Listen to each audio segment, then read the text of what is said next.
G'day, Detour family. How are you? So, look, sorry, we've been a week and a half since the last show, which is a terrible story. But Dan's been under the pump with getting back from the Tour de France, and he gets so busy. He's that busy, he can't even join us tonight. How's that? I'm pretty disappointed, actually. But Scotty, we've got you jumping on board, which is fantastic. Dan, I can't give him too much cheek because you cut me off because he is pushing the buttons. I'll give you that. But he's under the pump with a big documentary he's doing. And not that we're not important, but he's got some new people starting and he's very busy. So, but we've got a great show tonight. We are talking to two of the young legends of cycling. Scotty, you're one of the older ones, and I'm a much older one. But we've got Luke Plapp, who is about to embark on one of his biggest challenges, which is exciting. We'll talk to you about that in a minute. And his best mate, I call her best mate, Georgia Baker, just back from an amazing 3 gold medals at the Commonwealth Games. So let's not wait. Let's bring them straight in. Gentlemen, how are we? Hey, Luke, G'day, Georgia, guys. how are you? Hey guys, how are you? Now, I thought, thanks so much for coming on, guys. And normally it's much more professional with Dan Jones being the host, but you've stuck with me this time.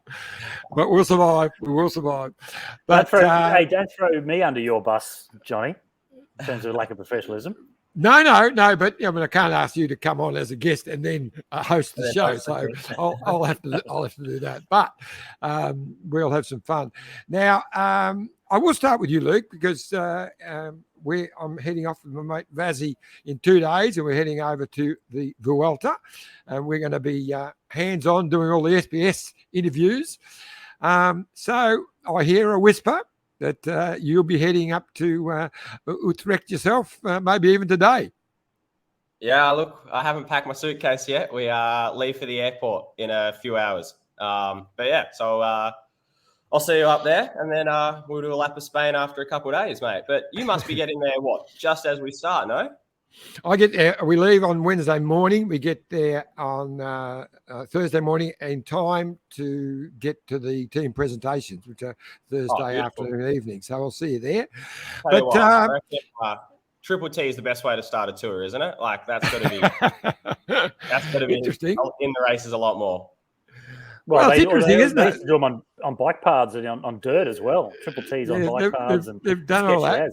And for those who don't know what a Triple T is, it's the team time trial, which is, they've done it a few times in the starts of Giros and Tour de France's. And I know that when I was there on the Giro, when Green Edge won the team time trial to take the first pink jersey, it'd be 5 years ago, I guess now. So what do you think is going to be your first Grand Tour, Luke? What are you thinking? Oh, not get my head kicked in and try last the whole 3 weeks, I reckon. Yeah, look, mate, we got a bloody strong team. So I'll just be there for support and throw my weight around in the lead outs, I think, with Ethan. But yeah, to be honest, I just want to get through the 3 weeks.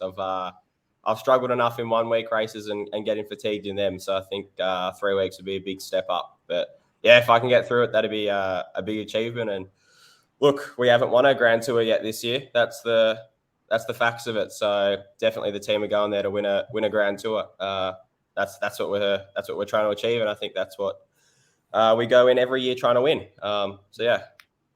What's the conversation with your bosses, with those things you just said in mind, about your expectations, 3 week race, the 3rd week, obviously super tough to get to that point. What have the bosses said to you about how to approach this? Yeah, it was, the big boss said, just go there and get your head kicked in and just learn. So, I think they just want to throw me in the deep end and get me ready for the next years to come. But yeah, obviously I think the parkour suits me quite well with the Triple T. The first couple of weeks are actually like punchy climbs at the end, and hopefully I can offer something for Ethan there. And then yeah, look, we'll see how I go breathing through a straw at 2,800 meters in the 3rd week. That'll be pretty tough, I reckon. But no, So I think it's just there for experience, mate. And if I can last for 3 weeks, that'd be unreal. And then head over to Australia as soon as that finishes. Mm-hmm. And what about Georgia? We can talk a little bit more about the Vuelta later. But what about you? Yeah. What's your race plan now after what was an incredible Commonwealth Games and those 3 gold medals? What's next? Yeah, thank you. For me, I actually had a week off just recently with my family, and now I'm just getting back into training, and I've got the Holland CIMAC Ladies Tour coming up early September. And then hopefully, fingers crossed, I can make the World Championship team, but at Road Worlds at our home championships would be amazing. And then, yeah, with our team, with Bike Exchange, I don't actually have the rest of my roster yet. So I'll do Track Worlds, hopefully, in October, and then a couple of one-day races as well. Yeah, well, hopefully you'll get the notice that if you're riding in the Worlds or not this week. Evidently, I see that Thursday is the day they let all the riders know. I know there's a few nervous people around about that. But, Scotty, you just bruce over to what's coming, but let's go back a week or two to those Comm Games because, George, we haven't had a chance to talk to you yet. We tried to talk to you a week or so ago, but Plappy gave me the flick, but that's fine. But seriously, 3 gold medals, it's just something we dream of. I've only got 1 bronze medal from the Comm Games. I've got no idea what it'd be like to get me and you both. In those 3. Yeah, exactly. But so, Georgia, let's go back to it. So take us through, firstly, the team's pursuit, because Scotty was up broadcasting on Channel 7 every night, so he knows all about it. But just tell us those thoughts of the team's pursuit and the great time that you did. Yeah, so for me, the team's pursuit, I didn't really know how it would go, to be honest. I'd only come into the team. It was a really fresh team. A lot of girls I hadn't raced with before, and for a majority of the team, it was their first real big international competition as well. So, everyone was really excited, but it was a good vibe and good energy within the group. So we weren't sure. We had a bit of a target time of a 4:11 going in, thinking that we could do that in our final ride. So with everything going to plan, I think that we definitely could have done that. But the girls executed such a good team ride. And yeah, we just went out there and put up a really good time. And hopefully this year at the Paris World Championships on the track, we can go out there and show them what else we can do and make some improvements as well. The points race, you didn't score any points in the first couple of sprints, which made Kate Bates very nervous in commentary. She's a double gold medalist from the points race. I think she's the only female to win back-to-back points races. And she said, typically in the first couple of sprints, the winner gets some points, and you didn't. Yet you dominated towards the end. So what were your thoughts and your tactics and how that played out? Yeah, to be honest, I'd done a little bit of revision from the last Commonwealth Games where we kind of stuffed it up royally, I would say. And I knew that it's a very different point score to that I've ever raced. And the Commonwealth Games are typically raced really differently. We've got another 2, there's 3 of us in there. So teamwork's really important. So the racing can be typically harder as well because everyone else has teammates. So there's it's quite aggressive, a lot of lead outs into sprints. So for me, I was thinking I need to just really relax the first couple of sprints. I would just try and sit in good wheels, sit up there, but don't stress, just kind of, see how the race is panning out. I knew that probably the back half I would be the strongest given my road background this year. I've had, a big aerobic base coming into this Commonwealth Games. So I backed my fitness. I just kind of wanted to race also a little bit off instinct and how I felt out there. And we had a really good team plan, actually. So we had Chloe Moran and myself. She was up there to also get some minor points early on. So we didn't want to give away to the other countries and other nations who we were actually working for, because then they can just target everything you do and follow you around. Yeah. And Maeve was just going to be in there to really, put everyone under pressure as well, if we wanted a lap to go or if we needed some help with the lead outs. So I think it just worked out, perfectly, really. Like I just felt like I could race, and because I had the legs, I could actually do what I wanted to do, which is sometimes rare in a race. Before we get on to the road races, Plappy, I just thought I'd talk to you for a second about the team's pursuit. So it wouldn't have gone exactly as you wished, but you must be fairly fairly happy with the outcome? Yeah, quickly, mate. I knew Georgia was going to win every sprint because the 2 weeks leading into the race, we did bunch sessions together, and Glenn O'Shea was on the motorbike with us, like doing like simulating sprints every 10 laps. And yeah, I didn't beat her in one sprint, which was a bit shit. I even hit out with 3 laps to go one sprint. She hunted me down, but I reckon Glenn might have given her a little toe there. Yeah, and a few hooks behind you as well. But Sensational. look, it was interesting not lining up with Sam or Cal in the team. Yeah, like it was really interesting not being with Sam or Cal in the team. Like that was the first time that I've rode without them. And as well for the other boys, yeah, like Georgia said, you could really tell that was their first big comp. I think for me, like coming off the games, it was something I didn't really expect, like how relaxed I'd feel. But yeah, look, the goal for the lads was to try to break 350. They haven't done that before as a team. Unfortunately, we didn't get that. But look, the Kiwis were pretty strong. And yeah, I think as a team, it was a pretty good ride. But yeah, looking towards Worlds and Paris coming up, I think when you add Sam Cal back into that lineup, and I think there's even a few other guys that we should be looking at to try slot into that team, because there's a fair bit of talent going around now, and I think the guys coming off the road showing that they can mix into that. So yeah, there's definitely a few names in my head that I think might slot into that team very nicely in the next couple of years that aren't necessarily in the program now. Now we're getting a couple of live comments coming through. So here's one from Andy Matthews. Great to hear from Luke and hear that he's riding the Vuelta. Good luck, mate.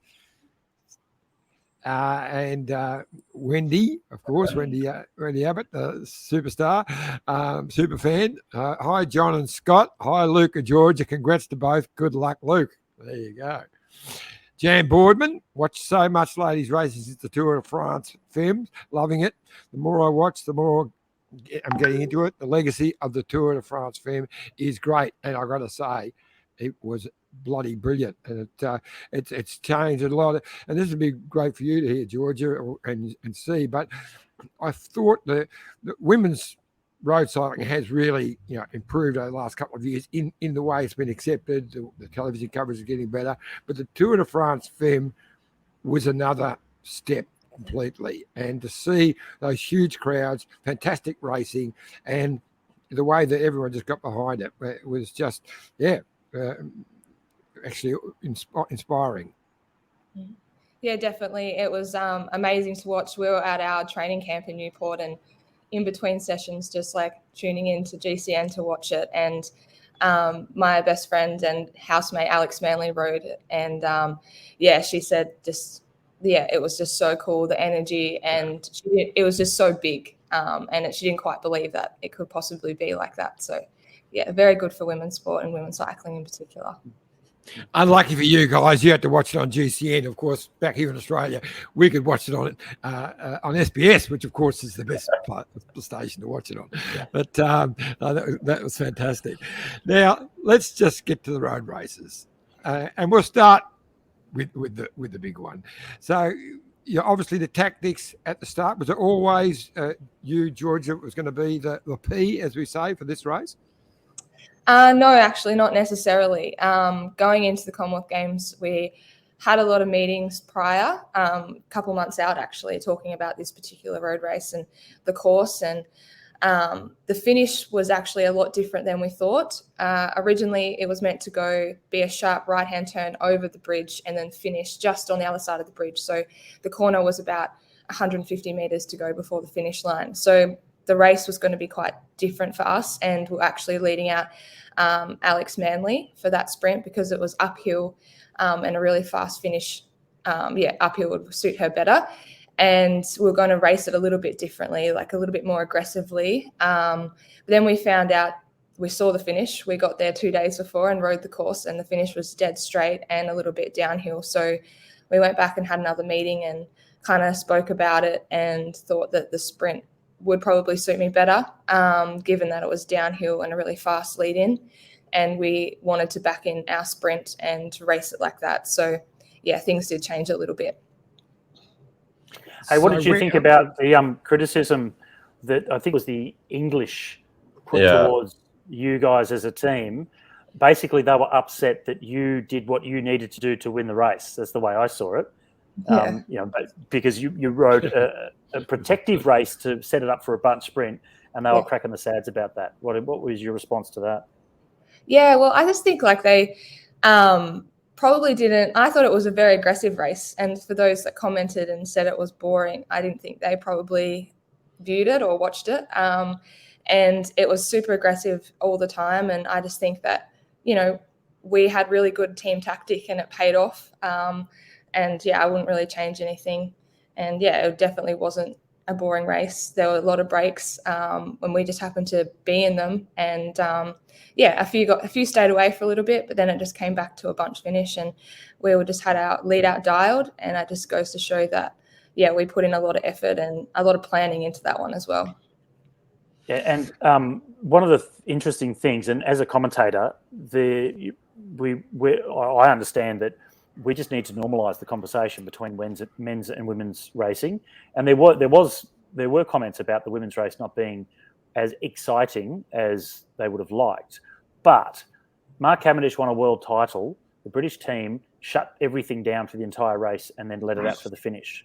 And no one said it was a boring race. They just thought, Cavendish was a worthy world champion. And I think it doesn't make any sense that we look at and treat things differently. You know, I think you guys did an incredible race. There were attacks. All the other teams knew they had to attack you guys to get an advantage over your sprint. And they tried. They did try that. And you were good enough to shut it all down, bring it back to a sprint. So kudos to the Australians and yourself for doing the job that you needed to do to give yourself the best advantage. That's not to be criticised. And I don't understand why people criticise the women's race differently to a men's race with the same tactics. Yeah, and I agree. And also, like, we had plans. It wasn't always, we just had a really thorough plan and well thought out plan that, if a breakaway went away with the perfect combination, and we had ratios of the breakaway, we had everything kind of dialed. We knew we didn't have team radios, but we were so dialed that we knew what we wanted to go up the road, what we could stay, who was in it, what was happening, who you wanted in the break. And so if a breakaway did go away and that was the right combination, then we weren't against that either. So it's just the way the racing went. Yeah, and you happened to just snaffle a gold and a bronze medal in it, so you didn't do too badly. Now we're going to go through to a break and hear from our wonderful sponsors of Bike Exchange. And I'll turn. That's Dara calling from Italy. Should turn that off. Sorry about that. Is it Dara? Right, and it's my job now with Dan not here to criticise you for once again having your phone on during the podcast. Oh, well. You can't put yourself in the sin bin. What can you expect? What can you expect? But we'll go to the ad, and then Plappy will find out what in the bloody hell happened in the time trial, and also about your great ride in the road race. So here's to our great sponsors at Bike Exchange. Look at this bike. You think it's just a bike, right? But it's not. It's a bike 374 people are looking at. This guy, this girl, them, all looking at it. People from here, there, and wherever this is. People that are looking for a bike. Or just a piece of it. Amateurs, semi-amateurs, and pro-amateurs. This guy wants this bike, but with this crank and these bars. This could be the perfect match. But not this one. This girl has a bike to sell, and thousands of people might purchase it. Eyes on Bikes help grow small businesses. His, hers, yours, and the latest data and insights help those businesses keep moving. We are the world's #1 bike marketplace, with over 500,000 products and 900 brands, where buyers and sellers are brought together in a place where a bike is never just a bike. Bike Exchange, where the world buys, sells, learns, and rides. Yeah, what a great ad. It's just a great ad. And if you're after a bike or any part for a bike, just get on to bikeexchange.com.au and they will source it for you. It's somewhere near you. They're fantastic. And Georgia likes that ad more than Luke does because she rides for the team that's sponsored by them and Luke doesn't.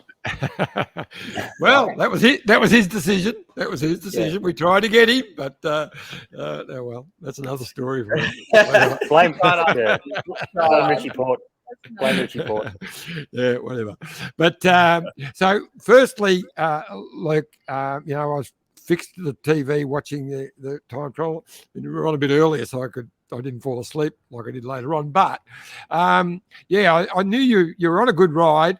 Then you had the trouble. So what actually happened there? Because it didn't actually show. It showed you off the side of the road trying to get the chain back on the bike. I was on a pretty good one, but yeah, it was a brand new bike that I received the night before, like the brand new Pinarello bike from the team, and that was trying to. I guess the risk was trying to ride it to get a few rides in before the Vuelta, so that was sort of why it was sort of looking at the bigger picture to ride that. But also it was a lot quicker bike. Like the everything to do with it was a lot faster, so I was pretty keen to run it. But yeah, and the chain dropped off. It wrapped around the bottom bracket a few times, and I spent too long trying to get the chain out just because it was a quicker bike and I wanted to get back on it, and it had some custom handlebars on it, so I was pretty keen to jump on it. But yeah, I ended up I couldn't get the chain out, so we swapped bikes in the end, and it cost me a long time, and then hopped on a slower bike as well. So yeah, it wasn't I guess your head drops as well, doesn't it? Like when you got some guys like that in the field with Rowan and G, and I think that was really impressive with what G did as well. Like he crashed in the first K and held on and rode a great ride, which is pretty remarkable. But yeah, I knew I was out of it. Like for me to go close to those guys, I need to have a perfect ride and some more. So yeah, I knew I was out of it, out of the medals and out of the win. So yeah, sort of just got to the line and grovelled in the end. And just before you I know you'll have some questions about that, Scotty, but one of the issues that came up after TT was that you guys didn't get much of a chance to actually ride on the course because those roads were busy roads and with one-way streets and all of that, so you couldn't actually do a recon. Yeah, it was stupid, to be honest, mate. There was no closed roads for recon. Like what they said was closed roads was a walking police escort with every guy and girl at the same time. You couldn't see the course and you had 60 other people around you. And I think maybe that would be all right if it was a pretty straightforward course. But yeah, there's the road surface was terrible and there was a lot of corners in that sort of time trial. I don't think it was pretty acceptable, to be honest with you. There was no closed recon and you couldn't do the course at speed or corners at speed at all. And I think, quite a few people, as you saw in the coverage, probably either crashed, had problems. There was a lot more chains that came off as well. Like the road surface wasn't brilliant for that either. Yeah. I actually know the guy that designed the course, Martin Bridgewood, and we just had some comments back and forth just over these last couple of days, actually. And he was talking about how challenging it was and how proud they were of being able to put the course on that circuit because there's normally so much traffic and it's such a heavily built up area. And in commentary, Phil Liggett said that several times in both time trial and road races, how he was surprised that they were able to just close those roads because normally it's there's so much traffic on them. So I can understand from an event promoter's perspective, they've tried to make it as spectacular and close to the host city as possible. But there's these other things to consider, isn't it? Because look, it would have only taken one of you riders to crash because of an unsighted corner and break a leg and the season's over, or break a collarbone and the season's over. So I guess it's that balance, isn't it? Of trying to put something on that's spectacular, close to the host city, but could be maybe too dangerous or impractical for what you're used to. Yeah, for sure. And I think it's probably not going to be too dissimilar to what we've got going on in September as well. Like that's sort of how I viewed the course. It was very technical and a few corners like we've probably got coming up as well, rather than maybe showcasing the amazing beach on Wollongong. But yeah, we'll see how we go with that in a few weeks' time. Well, I was in Wollongong a couple of weeks ago and I did a recon of the actual loop that you're doing in the road race, but I didn't get a chance to do the No, that's the same loop with you. It's the same. Oh, wow. We do that. Oh, you got the climb and everything? Really? Not the climb. They take out the climb, but everything else is identical. And we do 2 laps of it. Okay, so it's very it's a lot of cornering. Not really Okay, all right. Well, I know it. Yeah, exciting. How many time trials in the Vuelta? You're going to get to ride that special new bike? You'll have practice by then. Triple T and then the individual. Right, so 2 days on it before you race again in Wollongong. Right, I think I land with 3 days to go before the time trialing worlds. Yeah, that's right. Because that's right. We finish on the Sunday. I know that I get back on the Thursday, which I'm in trouble because it's the day after my wife's birthday, and I'm home for 1 day and then straight up to Wollongong. So you in trouble, John? That's just stock standard. And I missed my daughter's 50th, showing my age, but she said, "Well, you weren't there when I was born, Dad. So what's it matter?" So there you go. Hey, Luke, on the road race, getting into the break, obviously was a challenge with Caleb. Not being able to go there, which I think from everyone's perspective, that was disappointing the way that was handled. But then with Rowan, I haven't since I stopped working on that last day. I haven't actually heard or investigated as to what happened to Rowan himself. So, what was the problem with Rowan? Why he couldn't start the road race at the Commonwealth Games?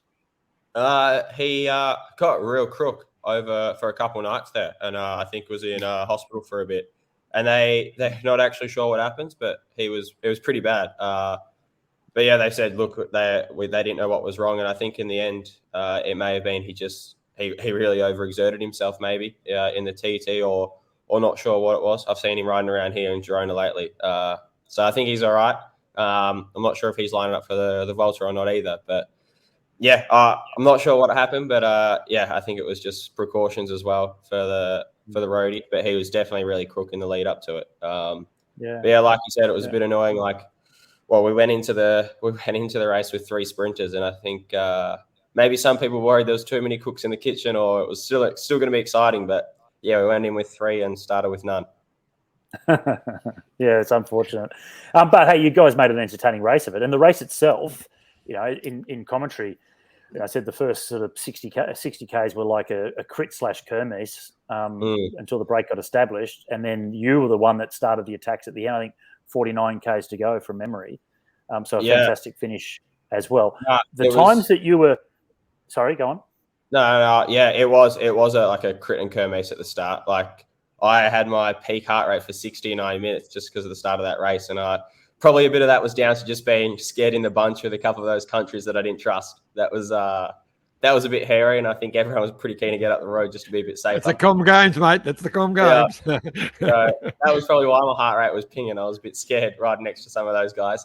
But yeah, it was ridiculously hard at the start, and I think without a sprinter, we had to try get up the road. Would have been nice to have a couple more guys there. But yeah, Zach Dempster, the DS for the Aussies now, he was like, well, probably can't take anyone to the line because they're quicker than you. And he wanted, the goal was to try to start the final before others thought the final had started. So yeah, we're trying to get up the road a bit earlier, and I was trying to go with an English, but they weren't too keen on that, and they thought they should take it to a sprint. But I don't think they watched the track the week before, because I wouldn't have taken it to a sprint with Gatey there either. No, he was always going to be the favourite if it came down to it. Yeah, for sure. And what about you and G though? Because G, 2 guys from the same pro team, and there were a few times when you were trying to just politely miss a turn or two. What was the conversation like in that breakaway, and how? What's the dynamic when you've got a guy that's obviously well respected and third in the Tour de France only a week or so before that, or 2 weeks before? What sort of conversation was going on? Yeah, it was funny actually. There was only Luke Rowe missed the break from our team. We had 4 of us up there. But yeah, I think when I was trying to sit at the back and do nothing, G was getting a bit frustrated, wanted me to help bring a break back. But at the end of the day, in Melbourne in 2026, I'll probably be bringing a lot more breaks back than they will as well, because I'd be wanting to win in my home country. So yeah, I think he was just getting a bit panicked and trying to see if he could work with me a bit. But yeah, look, at the end of the day, that situation didn't suit me or him, did it? We were never going to be able to win from there unless we were solo. But yeah, he was just trying to get me to help him bring it back a bit and have some fun at the end. And I thought I'd just get one back on him and chase him down at the finish so he couldn't win. Was he using polite language? What was that? Was he using polite language? So, excuse me, Luke, could you please come up and help me work at the front? Or was it a little bit more aggressive? Something along those lines. There might have been a few there as well. Now, how much extra pressure came on to you with Georgia taking out the women's race?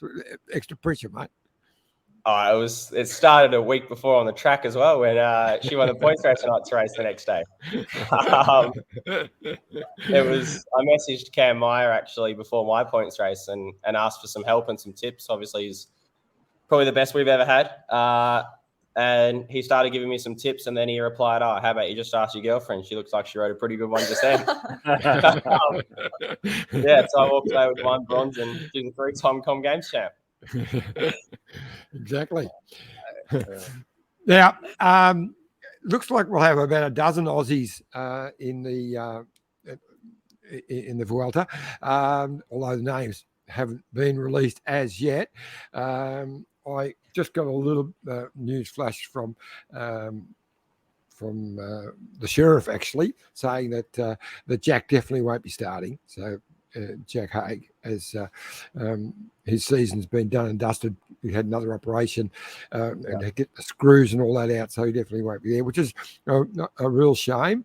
But so we've got another message here. So Jason Cruz has asked tips for the world to win. Jay, Yatesy, Carabaz. So I suppose if he's asking me, I'd say Yatesy, but you'd be saying Carapaz, I reckon, Plappy. Yeah, I think we could have some other cars as well as Carapaz in our team. Yeah, I think we've got a few leaders going in, and I'm not sure which way it'll go there. Is he saying Jay Vine or Jai Hindley? Is that who? I'm not sure who he's referring to then. Yeah, well, I think he might have meant Jai, because I don't think Jay Vine's going to be in the GC, although I see he's on the start list at this stage. Yeah, so, Dad actually asked the question the other day. Do you reckon it's the Grand Tour with the most Aussies ever starting? I wonder if that's a stat we can find out. It could be close. We'll look into that one, because look, at this stage I think it could be a dozen. I had 13 down, but definitely no Jack. But with some informed riders, Ben O'Connor, with Jai, those guys that are going to be up the pointy end. So yeah, I think it's going to be something pretty special. Yeah, and I know the Green Edge, I keep calling it Green Edge by exchange, Jack. I've got 6 Aussies in their lineup, which is great. Caden Groves will be in there with a bit of a chance for some stages too, I would think, because he's sprinting pretty well. So yeah, I'm looking forward to a ripper. I just can't wait to get on that plane. Yeah, I think me and Cal are looking forward to that Triple T as well. Just getting the Teams Pursuit boys against each other again, see who's got the best splits. But no, there's a heap of Aussies there, and I think it's exciting from the out. From a different team as well to see that Aussies are a chance to win the race too, which is super cool to see. But yeah, to be definitely when the break's up the road and we let them win the stage, it'd be nice to just find a few Aussies and have a chat to for a couple hours. Hey, you mentioned the other track guys, Sam and Kel. What's the conversation been between you and Dave Brailsford about your track ambitions? With Paris only a couple of years away, what has that been conversations? Obviously, it's challenging for some of the pro teams to let their trackies have track time. And we saw yesterday, Ilya Viviani finished 7th in the European Road Race Championship, and then that night went and won the European Elimination on the track. So pretty stacked day for him. But so what's your chats with Brailsford been about when it comes to track and your ambitions? Yeah, I think it helps, and they're pretty good with, like you've seen, Garner and Viviani, and those guys have sort of shown that it works, as well as in the past you had Cavan and G and that. So they're fully on board with it, and it's more making sure we tick the things off along the way for the Olympics. So it's not don't commit fully for a Worlds or a World Cup, but do what you've got to do to qualify for the Games. And then 2024, whatever it takes, basically.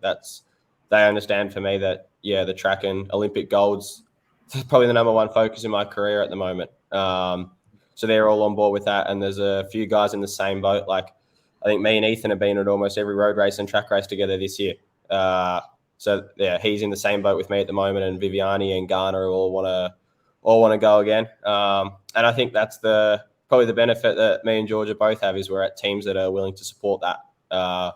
Whether I know it's harder at some other teams, and that's sort of where it came down to. Well, Georgia, what about you? You've first year as a pro in Europe, and it's been amazing. It's been sensational. So you must have this great vibe about what you're not just going to do on the track in the future and continue doing, but just your road career in the next couple of years. like you said, it's been really exciting and it's a nice change as well for my career. Like I've been on the track for so many years now. So it's nice just to switch things up and go onto the road. But yeah, I feel like I'm just kind of finding my feet. And I've said so many times this year, like I finished a race and I would like make a mistake and I'll be like, oh, I just want to go back and do it again or race it again. And luckily I get that opportunity next year. Like I feel like I just want to start again. And I know that having a year of professional racing in my legs now will help me for next year. And just knowing the courses and have raced everything once before, I feel like next year is really exciting for me. But yeah, definitely the same as Luke here, like all in for the Olympics as well and moving forward. And yeah, hopefully we can do that on both the track and the road. Now, Johnny, I'll segue into you here because, George, you're talking about having the opportunity to go back and do things again. You know that John's nickname is Iffy because if he did this differently, he would have won. If that didn't happen, he would have won. He had so many stories from back in the day of, if I didn't get a puncher or if I had a bigger gear or he would have won those races. So that's you may be the next Iffy. Oh, God. We won't throw that on you. But I can remember when you first about to start on your pro career when you joined Orica Green Edge, as it was back then, and you were starting to do a few road races, but you had some issues. I remember you had some serious little challenges with your heart, but that obviously has all been sorted. Yep, all sorted now. I had SVT with my heart, so just a little bit out of rhythm. Had to go back to Australia, get that sorted, and yeah, all good now. Work on your dance moves, you're back in rhythm. It's all good. Yeah, exactly. So I don't know when you guys will get the announcement this week, I suppose, on Wollongong Worlds. What would you expect to be riding, Georgia, at the Worlds? Just the road race? No, I'd love to race more. The team time trial really appeals to me. I think we've got a really strong team, and obviously racing any event at a home World Championships is pretty special. But that one in particular, I think, suits me and just the type of rider I am. The punchier corners, unlike Luke here, I don't mind the corners. So yeah, I think that does suit my track background as well, and also just the time trial in general. I think those two are the ones that I'll be targeting the most. I'd love to race the road circuit as well in the road race, but I think I'd have more of a domestique role in that one. Just given the challenge of that course. Now, I tried to help Luke out with that cornering. He had him all lined up to do the Bay Crits, which would have been the perfect race for him to practice all that. But then he COVIDed it out on me, or the pair of you did, actually. You gave it to him or whatever. You were stuck in Tassie. Anyway, he didn't ride. But that leads into no better way to finish the show. Let's talk about the Bay Crits 2023. I think we're going to have. They'll be on January 1, 2, and 3. Back to 3. Really? New Year's Day. New Year's Day. Yeah, the first, second, and third. I heard you were trying to move road nats just fit your Bay Crits in. Yeah, we tried to move that, but I think they're still we're buggered with that. But might be a bit hard for you and the TT, mate. But Georgia, we want you there. We're going to have a full women's team, Bike Exchange Joko team there. So we really want you on the start line. So just get my little ad in for the Bay Crits. Yep, I'll be there. That's a big ad. It's a big ad, John. Put a pitch towards the Ineos team and see if you can get us down as well, mate. All right, I'll work on that. I'll give Dave. Put the trackies together. Garner, Hayter, Viviani, Plapp. Yeah, well, we'll already. A lot of us will be there for TDU anyway. So see if he can fly us a week early or a few days earlier. I don't know. Dave's scared of spiders and snakes, so I don't think he'll even come over. He's petrified of spiders. So anyway, we'll see what happens. Hey, look, quick unannounced to both of you. Matt Wells. For anyone that watched the Commonwealth Games, they remember the crash that took Matt Wells over the fence and into the crowd. Have you heard an update? I heard that it wasn't too bad, but what was his condition afterwards? Because obviously we were commentating from Sydney, so it was hard to find anything out. He was at the hotel that night with us and breakfast the next morning, just hobbling around and had a couple cuts. But no, I don't think there was anything actually. I'm guessing here, but by looking at him and having him at brekkie, I think he was all okay. He had some soft bodies to land on when he went over into the crowd. That's what you're saying. Yeah, the Canadian, I think, was the worst off. He got his hands caught in between the railing and the track and snapped. The spectators. Yeah, I'm not sure, but yeah, it'd be interesting what they do with the regulations and the track, and I'm sure that's going to make something change. Well, look, I just want to thank you guys heaps for coming on. I know it's been holiday time for you, Georgia, a little break with the family, which is great, and preparation time for you, Lukey, with Vuelta. So really look forward. I'll catch you on Thursday. But thanks heaps, guys. It's been fantastic. And Scotty, as always, you're a legend, and thanks for stepping in for Dan, who Thanks, man. I just put that in the comments. Can you just say that I'm a legend? So thanks, John, for saying that. Hey, yeah, look, really proud of both you guys. You did an amazing job this year and big career to come. So thanks, guys. All right. Thanks, guys. You can come bug me. Come bug me at the team bus if you. I will do. Now, I don't know. Well, with the whole COVID bubble and that, I'm not sure how that'll all work, but I'll be at the start and finish every day. Now, I'd like to thank all of our Detour family. Don't forget to jump on board, and there's the youtube.com/the Detour podcast. Register with it because it all helps. But we'll talk to you next week as soon as I get to into Utrecht. We'll be doing a podcast that night. Beautiful. See you guys. See you guys. Thank you.